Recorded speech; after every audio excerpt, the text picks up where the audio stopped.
Thank you for coming. I wish to speak with you both in a place where privacy was assured. We quite understand. What was it that you wished to discuss?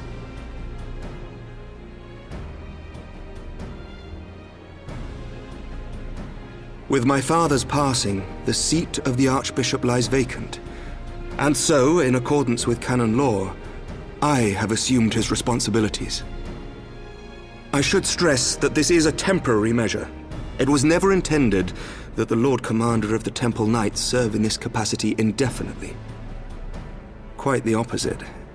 The statutes specify that I should surrender my powers as soon as a conclave of the senior clergy and the high houses have named a new archbishop. But in light of recent events, that would not seem appropriate. I confess I did not expect you to divulge quite so much quite so soon. The details of the Archbishop's plans, perhaps, but the true origin of the war and all it entails? I too had concerns. But when the Warrior of Light is witnessed returning to the capital upon the back of a dragon, one's options are rather limited. Mayhap I could have concealed certain details, but for how long? And at what risk? Should the truth have come to light in the meantime, how would the people have viewed my silence? After 1,000 years of lies and secrecy, I could not well abuse their trust and hope to be believed. The time for deception has passed. I only wish the people agreed. That some would deny the truth I had anticipated, but not this many. And among the few who acknowledged that my father had to be stopped, no small number questioned our methods.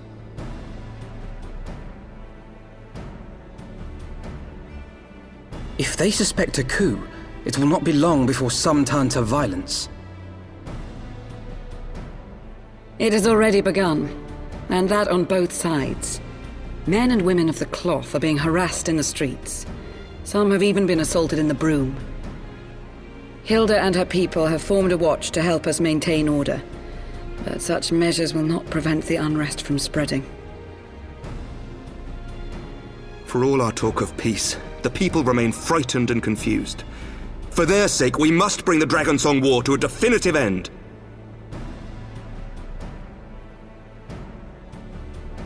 And we should be glad to help you, Sir Emmerich. But what precisely would you have us do?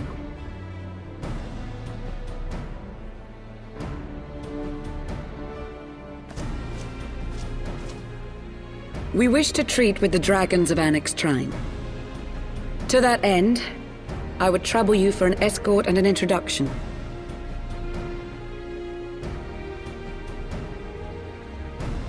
Annex Trine? You would speak with Vidofnir, then? We must needs open a dialogue between our peoples. Acting as my representative, Lucia will extend an invitation to their leader, that she might visit us here in Ishgard. Were she still with us, I would of course have beseeched Isel's assistance in this matter. But as she is not, I must ask that you aid us in her stead. Will you do us this favor?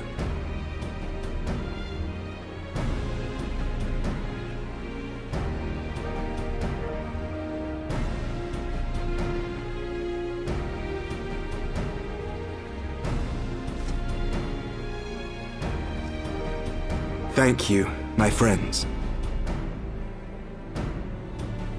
Lucia, I leave the rest to you.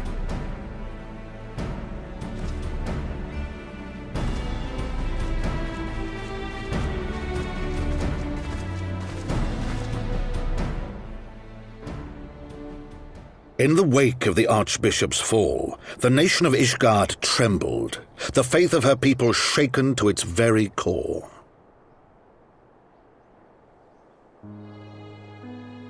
For 1,000 years had they fought and died, certain of the justice of their cause, only to be told that their holy war was born of the sins of their forefathers.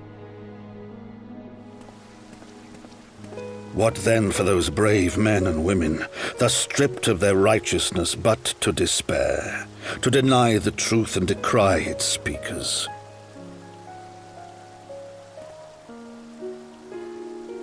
And what then for those whom they defamed but to hope on, to have faith in a brighter tomorrow?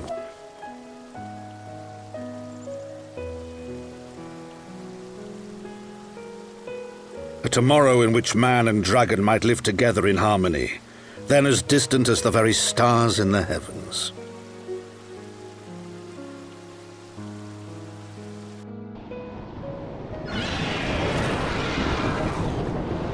Yet while we dared to hope, deep within his lair the enemy lay, gathering his strength. Nidhogg, now possessed of his 2 eyes and the body of the Azure Dragoon, prizes to which he had laid claim at the very hour of the hero's triumph.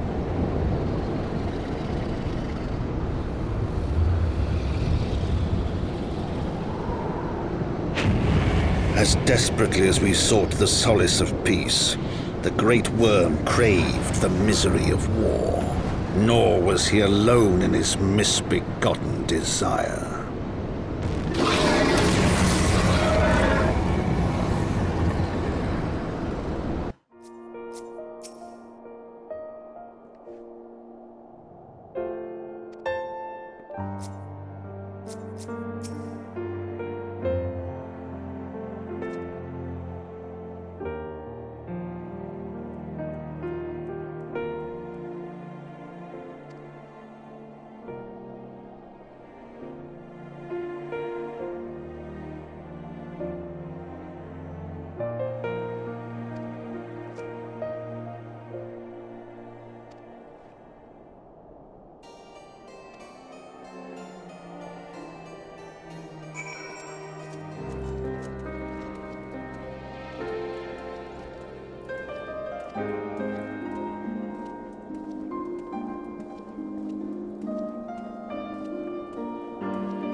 I'm terribly, terribly sorry to have kept you all waiting. You need not apologize. We arrived but a moment ago ourselves.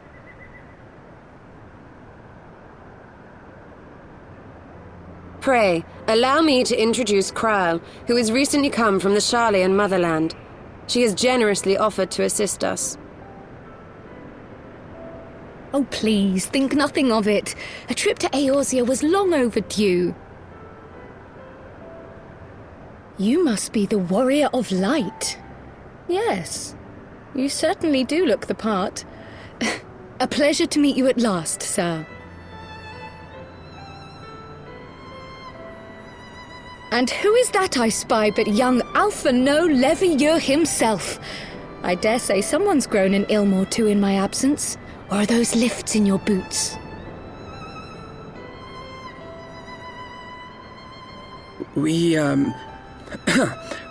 Miss Kryle and I met at the Studium years ago. I shall forever be indebted to her for her sage guidance. It was no small task keeping him out of trouble, believe you me. The youngest ever to enter the Studium, him and his sister, 11-year-old prodigies. Suffice it to say, social graces were not among his list of talents. Striding up to his seniors on his first day, head held high.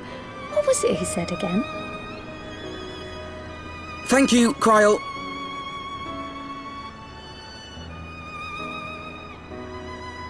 For what? I haven't finished yet.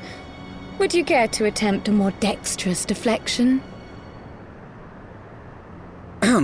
Mayhap we should save this delightful conversation for a more fitting occasion, when pressing matters do not demand our undivided attention.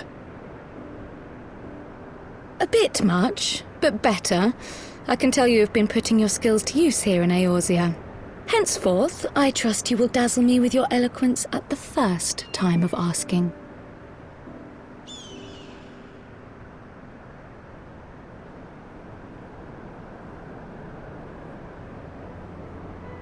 Right, on to more pressing matters. Finding Minfilia and the other missing Scions. I gather you have new information to share with us. A new approach, actually. Tataru recounted the tale of your escape, and it gave me an idea. Simply put, assuming Thancred left some manner of trail when you whisked him away, as is almost always the case with teleportation magics, I am confident I can find and follow it. Then what are you waiting for? The wherewithal to do it. The fact is, my abilities aren't quite up to the task. Not in themselves, anyway. If I had Master Matoya's crystal eye, on the other hand... Then let us all call on her forthwith. I think it best that you explain your plan to her in person.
Oh, is that trouble I smell?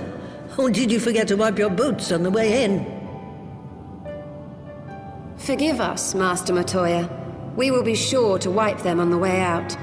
And may I say how glad I am that age has not yet deprived you of your senses.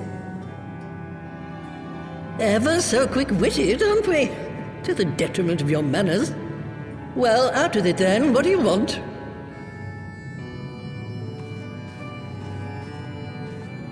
Pray, allow me to introduce myself, Master Matoya. I am Kryl, of the students of Baldessian. I hope you will excuse our unannounced visit. Baldessian, you say? Ah, yes. The old coot set up shop on the Isle of Val, didn't he? Regrettably, our Order's headquarters and the Isle itself were obliterated by a magic of immense power. I have the blessing of light to thank for my own preservation. Kryl, you too possess the Echo. Well, yes, of course I do. Our Order is devoted to uncovering the mysteries of Hydaelyn and interpreting her will, particularly through the study of her gift to us. It was in the course of these studies that I met and subsequently befriended Minfilia. She and I have rather a lot in common. I had no idea. You weren't supposed to. Not that I wanted to deceive you, you understand, but precautions had to be taken. Yes, that's all well and good, but you still haven't told me why you're here.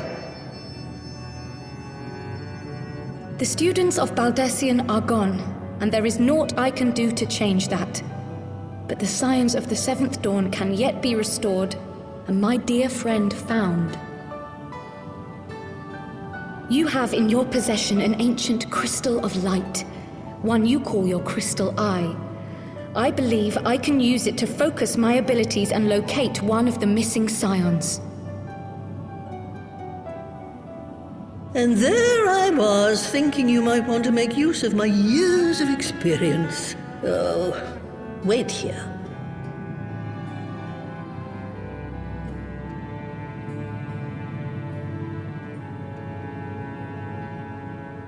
Long did I ponder the nature of this crystal and its familiar radiance, but never did I suspect it was a crystal of light.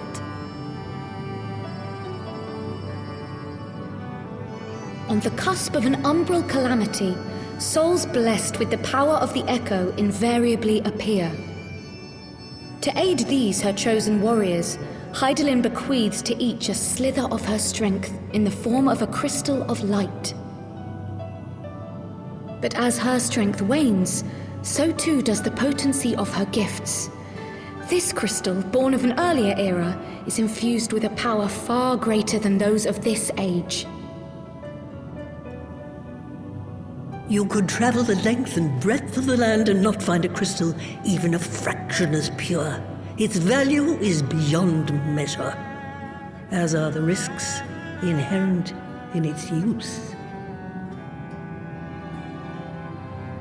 No two manifestations of the Echo are alike. I, for example, can converse with beings of every shape and size, excepting beasts, contrary to what others would have you believe. Language has nothing to do with it, of course. Rather, I am sensitive to the whispers of the soul. Their intent, their very essence even, the traces of which serve to guide the elementals to Y'shtola. Far-fetched though it may sound, I believe that with your crystal eye, I may be able to pick up where they left off and follow the remaining trail to Thancred. That is, if I have your permission.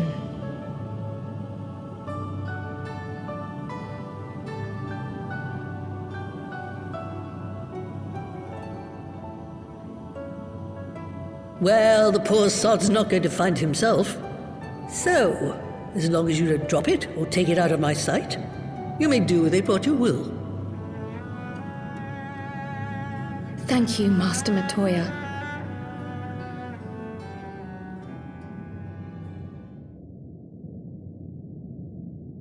Then let us begin.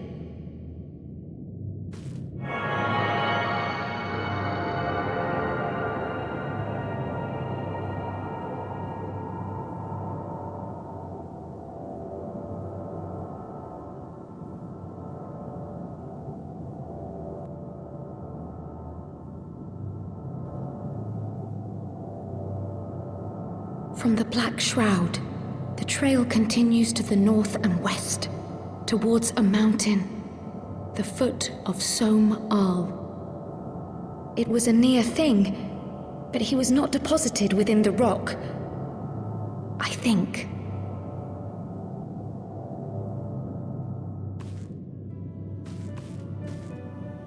The Hunters of Tailfeather know those lands well.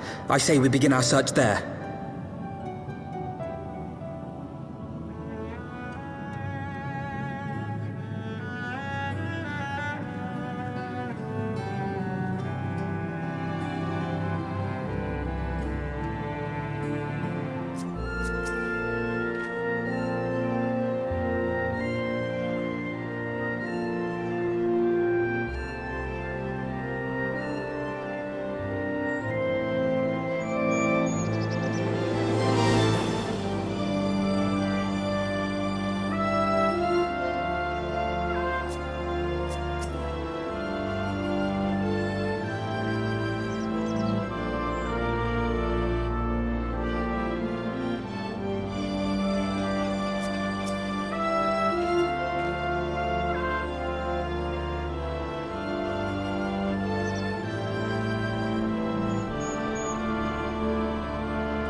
Who else could be? Thancred! It could be Thancred! We must hurry!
This day, we reclaim the reins of history.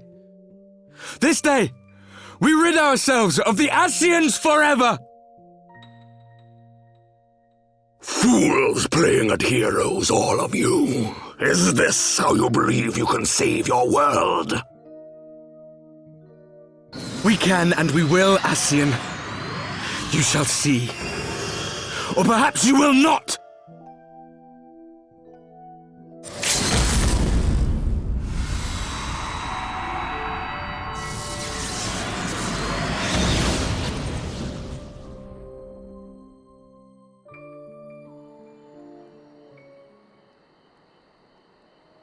So you are the Warrior of Light, the savior of Eorzea.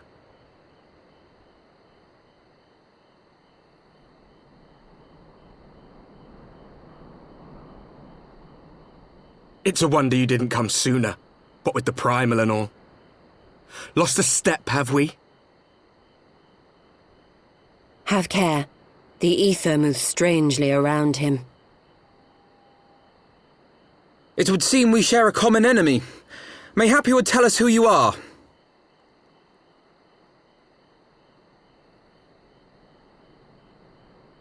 Shall we show them?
Not very sporting of you to interrupt, but so be it.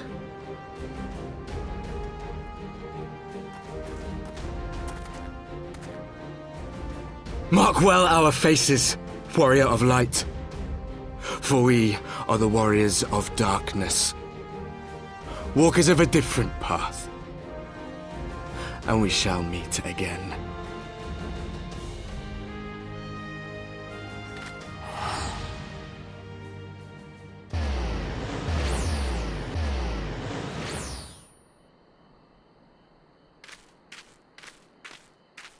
Warriors of Darkness? Really?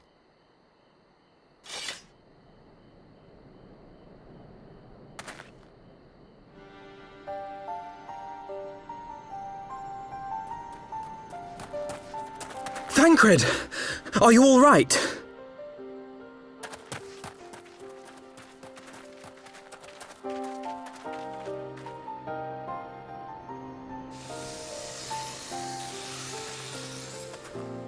Pleasantries can wait. I'd rather not be here when the Nath arrive. Agreed?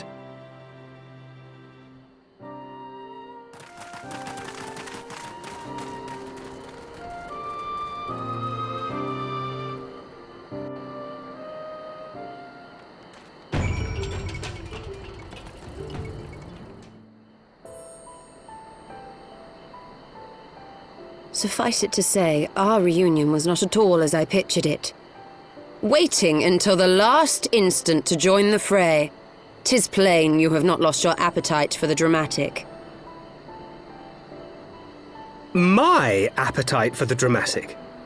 Have you forgotten the circumstances of our parting? The heroic last stand, the tunnel filling with light, and then... Had I known you intended to use forbidden magics to deliver me to some god's forsaken wilderness, I would have thanked you in advance. Thancred.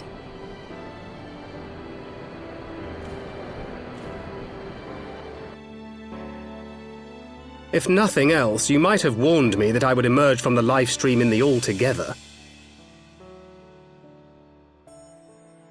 Eventually, I managed to fashion knives from some obsidian I found, and set about hunting for meat and hides.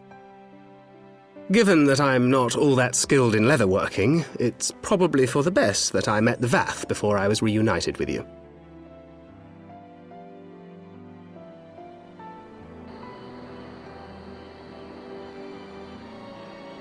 So you were the fleshling clothed in skins of whom the storyteller spoke? A description which fit me as ill as the skins themselves. Happily, I was able to trade with the Vath for garments better becoming a man of refinement. From them I learned of Ravana, and of the great warrior who had once laid him low.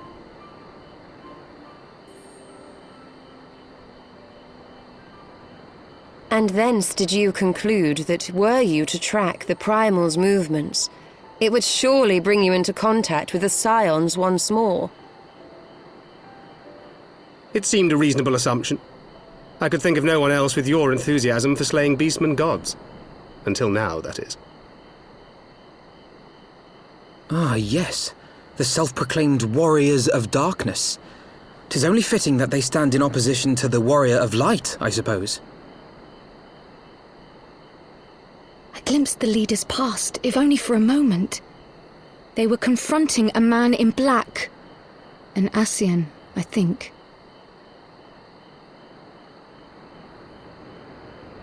If these warriors are capable of doing battle with Ascians and Primals both, they must be possessed of powerful protection. Protection not unlike the Echo.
Even as the Scions celebrated the return of a long-lost friend, honorable men plotted to deprive them of another.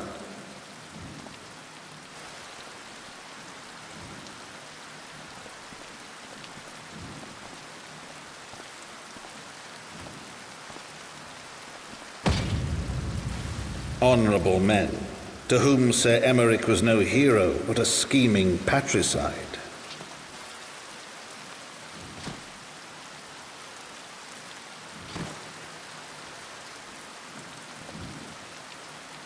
Honorable men who would fain wash the paving stones of foundation with the tyrant's blood.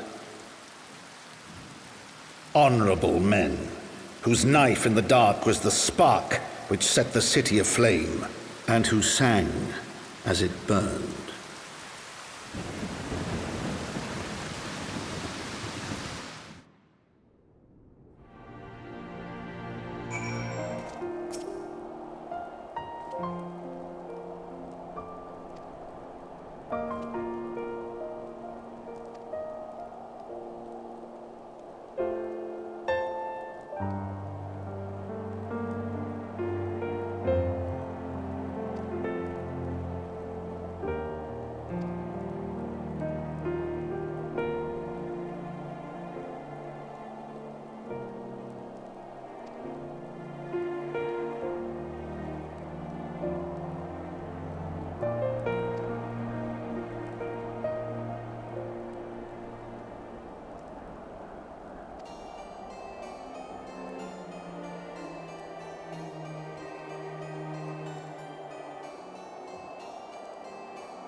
I do not mean to diminish our accomplishments, but until we identify the ones who ordered the fires set, our work is far from finished.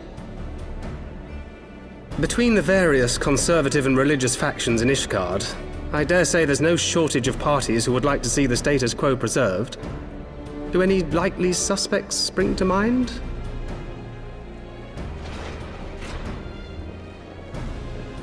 Far too many to count. Lord Commander, your wounds. Are healing well. Thank you. Time is of the essence. Lest we forget, these men would sooner put their own city to the torch than see it change. When our enemies learn that we have apprehended their arsonist, there is no telling how they will react.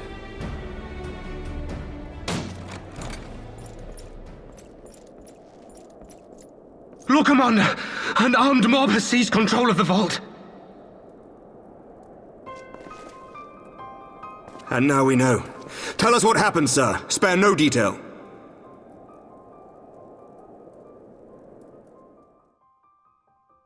We were directing refugees into the Basilica, as you ordered, when all of a sudden, men brandishing weapons were all around us. It happened so fast, my lord. We had no time to respond. They've taken the refugees hostage and barricaded themselves inside the vault. And they sent you to deliver their demands. They, the true brothers of the faith, demand that a conclave to select the next archbishop be held forthwith. Furthermore, they declare that you, Lord Commander, are guilty of patricide and high treason, and that you must surrender yourself at once to receive of the Fury's judgment.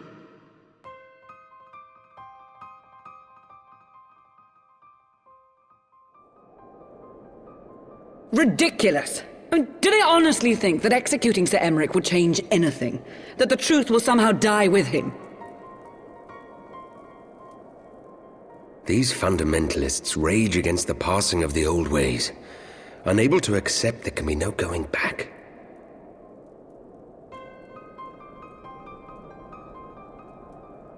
Given the fanciful nature of their demands, a peaceful resolution does not seem likely. If the hostages are to be rescued, it will be by force, I fear. Agreed. Lucia, take a contingent of knights and establish a perimeter outside the entrance. At once, Lord Commander. Hilda, I need your people out in force throughout the Broom. When word spreads of the situation, the friends and family of the hostages may try to take matters into their own hands. I will not give these militants more targets.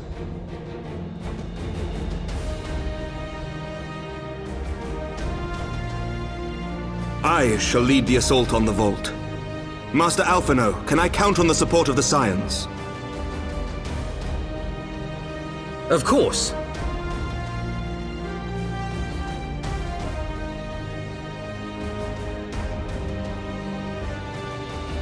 We are in your debt. I shall join you as well, Lord Commander.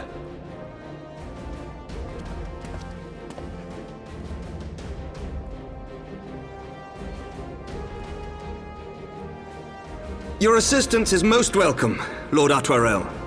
To arms, then, friends. Time is against us.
with you!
You underestimate me!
Yield!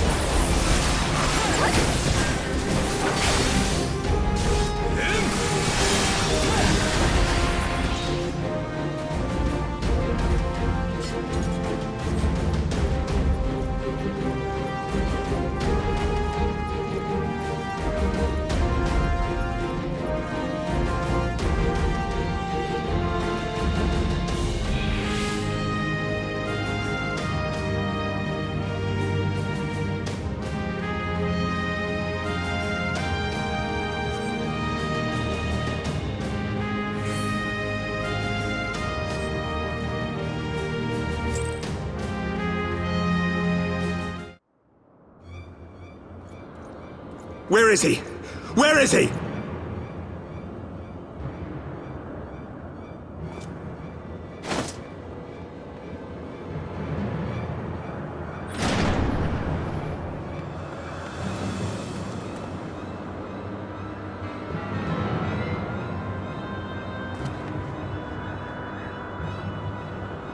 Come no closer!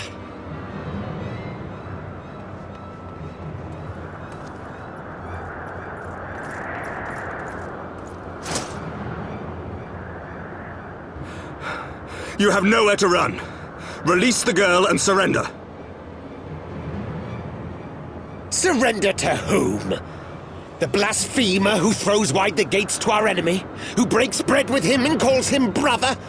Ungodly swine! I would sooner die than surrender to you. Is it godly to spill the blood of an innocent child? To burn the homes of your brothers? Tell me, priest, is that godly?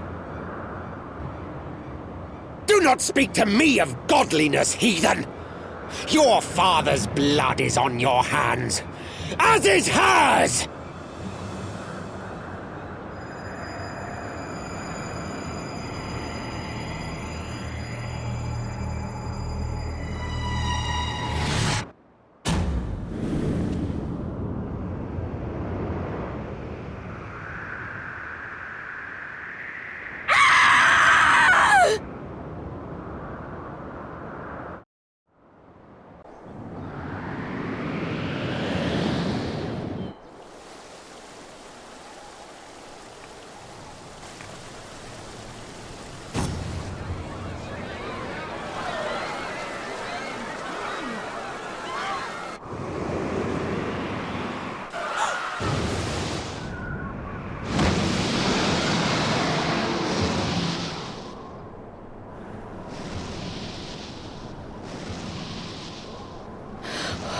What? But I...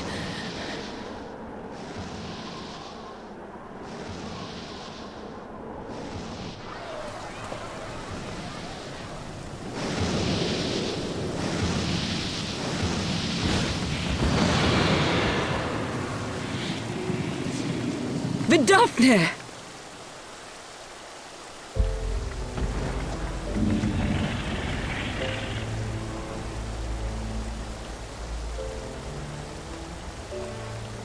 Well met, knight.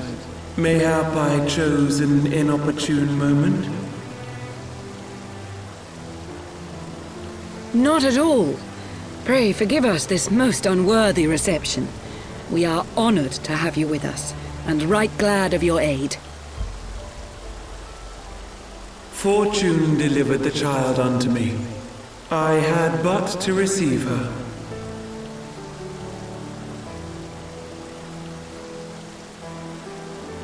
Thank you for saving me. Thou art welcome, child.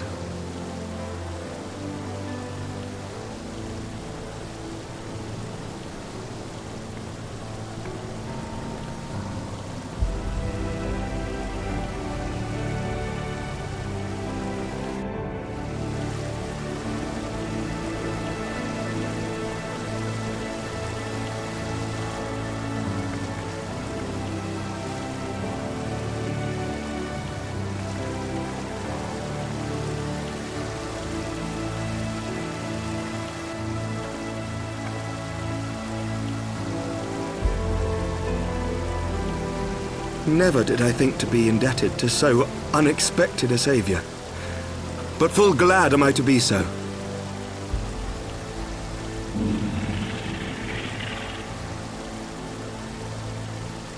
Friend of Izel, warrior of warriors, I had hoped to meet with thee.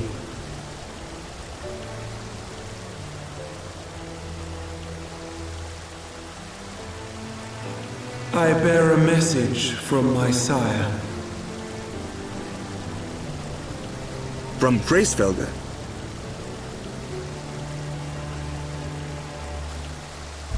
Upon returning to our lands, Nidhogg's shade did sing unto his brood, and they for skies unknown did then take wing. This thou must know, for your fates are inextricably bound.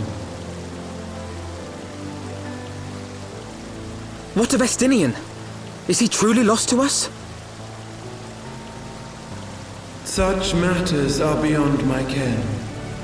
I but bear my father's words. Take from them what thou wilt. Fare you well, mortals.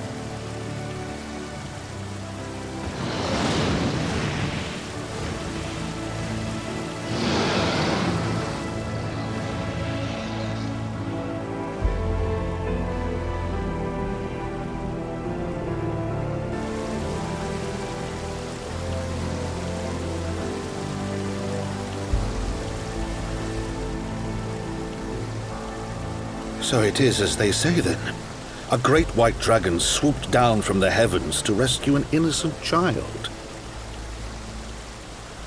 A most unexpected turn of events, but not an unwelcome one. The people will not soon forget this day. Yet how will they choose to remember it, Sir Emmerich? And will these events serve to bring man and dragon closer together, or drive a deeper wedge between brothers? After 1,000 years, the world these men once knew is changing, and with ungentle swiftness to boot. Though their actions are misguided, their sentiments are only to be expected. You may be sure that others will rally to their cause. I share your desire for lasting peace with the Tavanians, I do. But I would not see it built on the bones of our countrymen, nor on our own.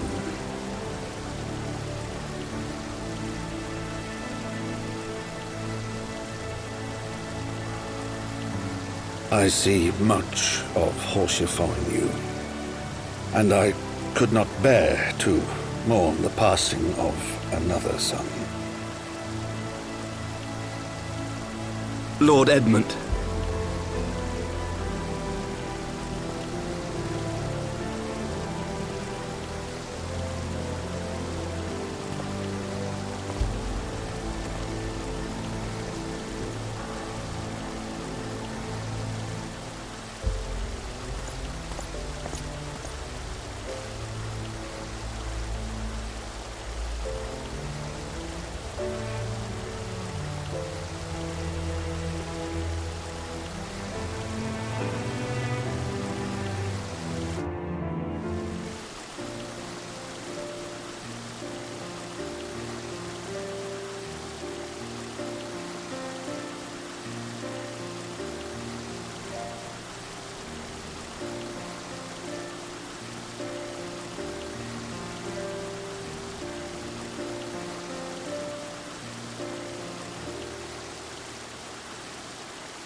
that Vidofnir should chance to arrive even as the girl fell. Truly, I could not have planned it better myself.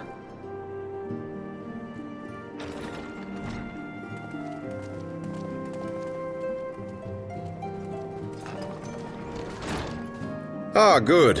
We were afraid you might have left.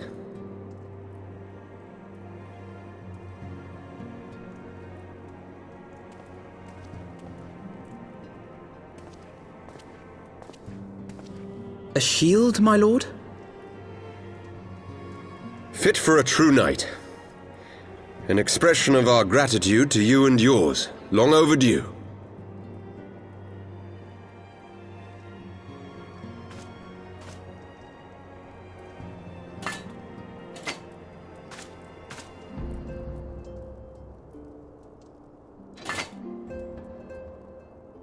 But there is something else I would discuss ere you part. Something which cannot leave this room. My father will soon step down as head of our house. Sir Emmerich was not the only one to fall under suspicion following the death of the Archbishop. There are some who believe my father complicit in a coup d'etat. Thus he intends to renounce his title to absolve our house of suspicion and secure the support of our peers. Surely there must be another way to convince Houses Durandare and Zemail. So I said to him. Alas, he will not budge.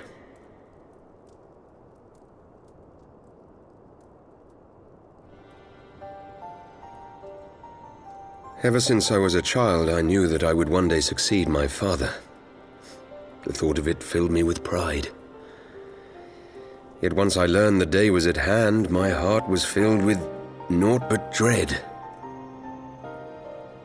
Our legacy is built upon the lies of our forefathers. In accepting this title, am I not perpetuating this injustice? Why should I become the next count?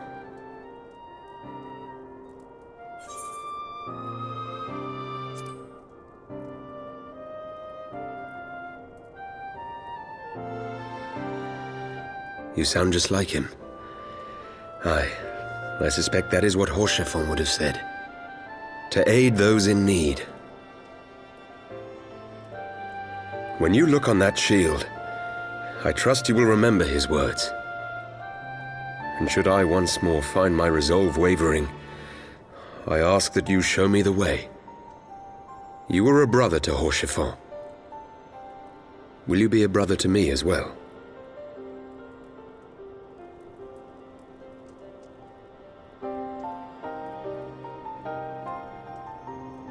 Come, Amanalaine. There's much to be done. For Father, and for Sir Emmerich, and for Ishgard.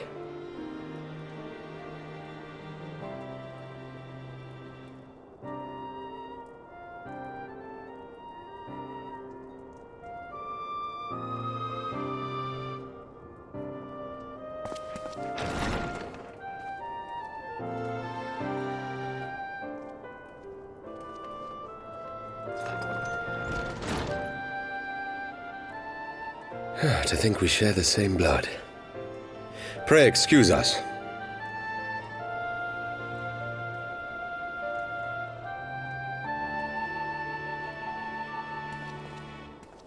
Those were the days of promises and vows, of tentative first steps into an uncertain future. A future shaped by the choices we made, in ways we could never have foreseen. Born of good and evil, of light and darkness, and shepherded by our hand. Be it for weal, or be it for woe.